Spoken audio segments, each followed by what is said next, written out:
So may ahas dito, isa po itong king cobra, no? Isa ito o pangalawa ito sa pinakamakamandag na ahas sa buong mundo, no? Napakadelikado ng ahas na to. Ito yung klase ng ahas na nandudura o idinudura nito yung kanyang kamandag. Kaya kapag nakakita ka ng ganitong uri ng ahas, umiwas ka na lang, no? Ito naman ay isang black mamba, no?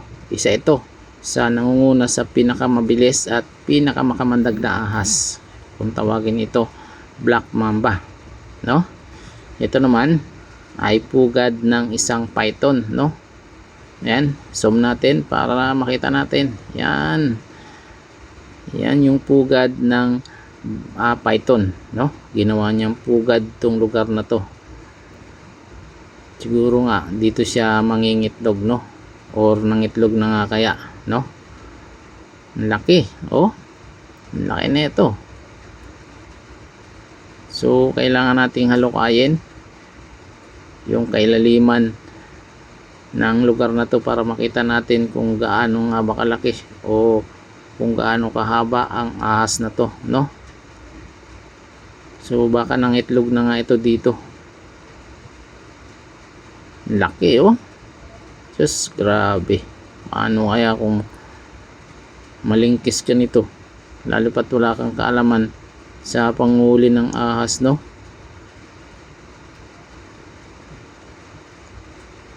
Kailangan natin, uy, sus, may itlog na nga pala, oh.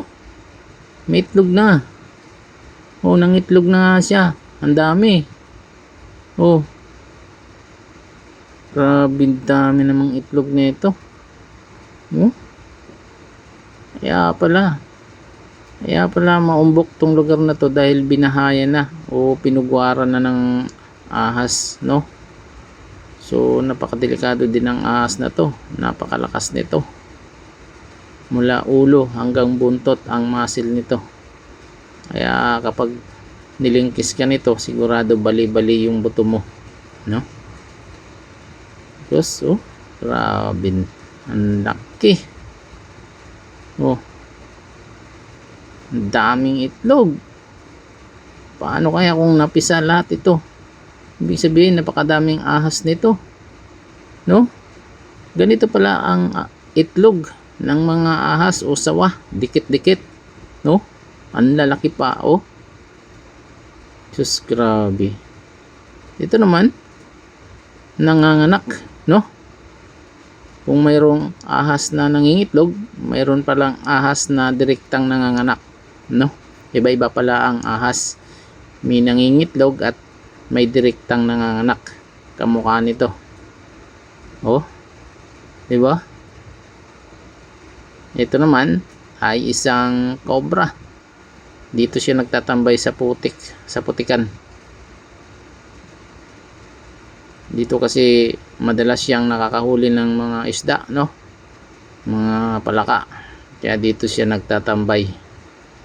Paano kaya kung nangangapa ka sa ilog? Nakamukha nito. Tapos ito yung nakapaa mo, no? Sus, malamang sa malamang magpapalit ka na talaga ng birthday. Malamang magiging November 1 ang birthday mo kapag natuklaw ka nito.